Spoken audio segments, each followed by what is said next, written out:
Hau da, ibaiak oharkabean eskaintzen dizkigun baliabideen erakusketa. Baita bere baitan gordetzen den aniztasun mikrobiologikoa ere bai. Xaboien inguruko esperimentuak ere badira, 2 esperimentuak 4. mailakoen eskutik egindak, 3. mailakoen eskutik erastuntzeak agerian daude, egiten dituzten neurketekin, eta azkenik badago ataltxo bat, 2. mailakoen lanekin, plastikako atalekoak, paisaiak eta kolasak.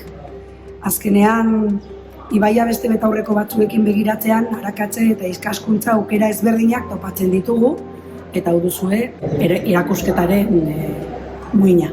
Erakusketa mitina bat dago xaboiekin, eta xaboiek horiek egin genuen joan ginen ibaira, eta hartu genituen sendabelar batzuk. Sendabelar horiek hartu eta gero hasi ginen xaboiak egiten, eta oso ongi atera ziren, eta oso ongi pasatu genuen. Erakusketaren beste izati bat ibaiko mikroorganismoena da, eta hura egiteko ibaira joan ginen eta hura hartu genuen. Eta egun batzuk klasean utzi genuen eta gero mikroskopioan begiratu genuen. Eta hainbat mikroorganismo mota aurkitu genituen eta horrekin artikulu zientifikoak, argazkiak eta bideoak atera genituen.